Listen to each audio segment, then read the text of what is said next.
Hi Cancer, welcome to your September 2023 Astrology Horoscope forecast. Welcome to my channel. Long time no see. I've been taking a little break for the last few months and it feels good to be back.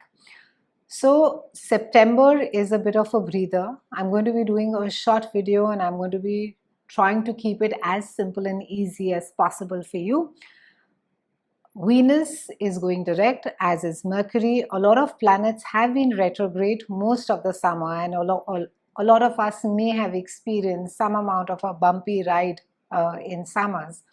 And as September opens, the planets start moving ahead. That means the energy starts flowing, work starts being done, negotiations open up, people are more receptive. But we also have a slew of eclipses in October. So this is a bit of a pause. It's a time to be centering ourselves. It's a time to be looking at things, prioritizing things that are important to us.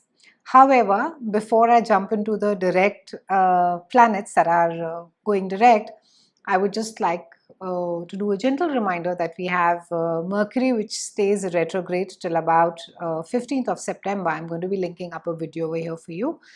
Do try and watch it because it will give you a lot of clarity and give you a context around as to how is it that specifically Mercury retrograde in Virgo is going to be impacting you. So for you, because it has been there in your house of communication, Mercury retrograde, you will carry on experiencing till about mid September, whether there are delays as far as contracts are concerned. Maybe there is not some clarity as far as finances are concerned, communication is concerned, and you may not be able to sort of, wrap things up. But since it is, it's coming to an end, things will start easing for you. And also, it's during the time of retrograde, things aren't clear to us. So it's always better to try and navigate things with much more care than we usually would. So try and be as intentional as possible. Double check all your written work, your contracts. Ensure that you have dotted the I's, you've crossed the T's, and also confirm plans ahead, reconfirm them, double check, and ensure that you're seeking clarity wherever there's confusion. Now on the 4th, we have Venus that is going direct in your house of money. And this is also the house of your sense of self-worth as well. So it's a time where Venus is going to be inviting abundance, is going to be inviting a lot of positive energy into your life, especially as far as finances are concerned. And it's a time, however, that as much as you would be taken away with that, I have this surplus money, it's a good idea to be having a balance, drawing some kind of a balance during this time. And Venus, of course, encourages that you should go out and indulge in everything that's beautiful. So be it theaters, be it anything that has to do with arts and craft, whether it has to do with any kind of beautiful things that are there, museums. But also the caution is to try and not do it in excess, because we can get really carried away when Venus goes direct. However, you will feel a very strong need to surround yourself with beautiful things, with you would want to acquire maybe some really nice and beautiful expensive art pieces.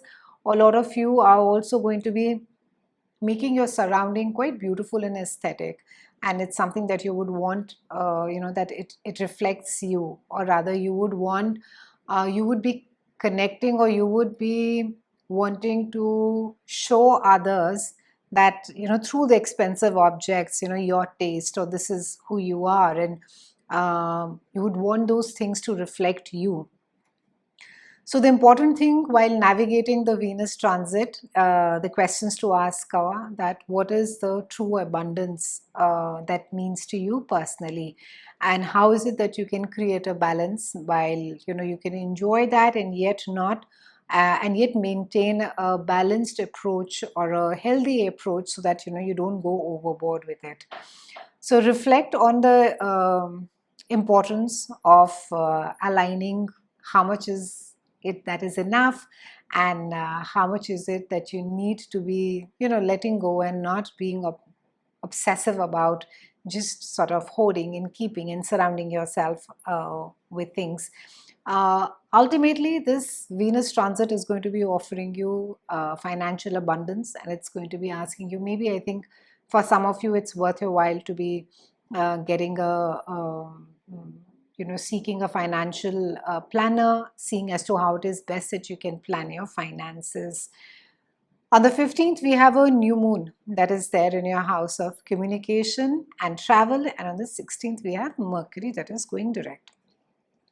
So, moon, of course, is going to be bringing about new opportunities. Maybe if there have been certain stilted conversations with the siblings, this is a time that you can reopen that door. You can, maybe there's some old wounds, some old scars, maybe some difficult conversations that you just sort of left them midway because you thought, it's just going to get ugly. Why pursue it?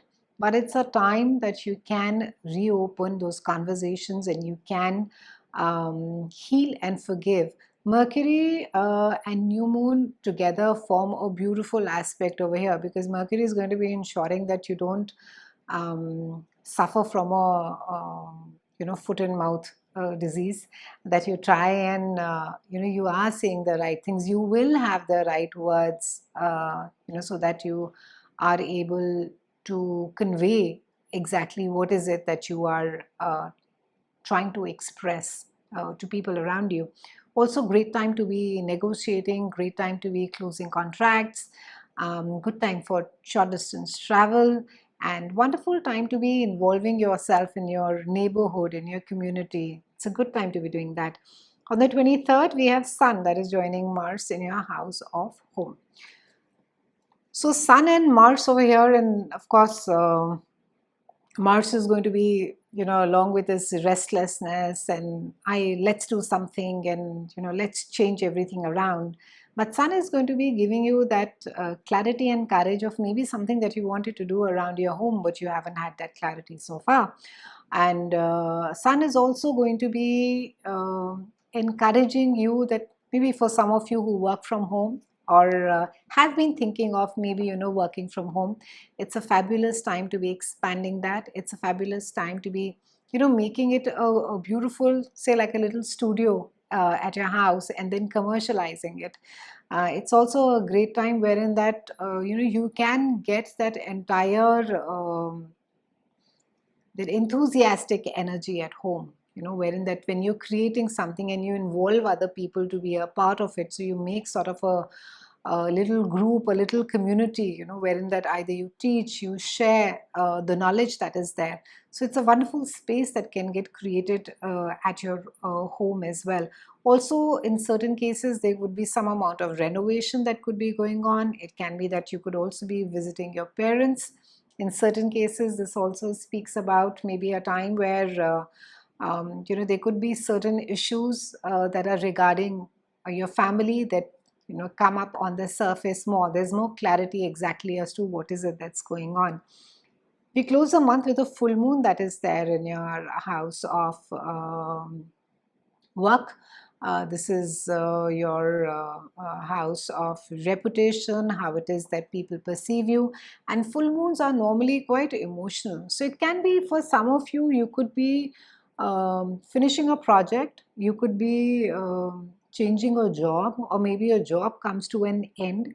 It can be, and all of this could be making you very emotional. You could be just maybe looking at your entire career graph, and you could just be saying that, oh, it's been such a lovely inning, and I've spent so many years. In some cases, it could simply be that something is coming to fruition, something is ending for you now as far as work is concerned.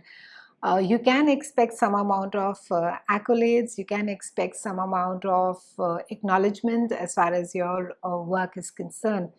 In very few cases, depending again as to how the planets are placed for you, It could be that you are getting a promotion and you are sort of being elevated and you are leaving the current role and you're moving to another bigger role.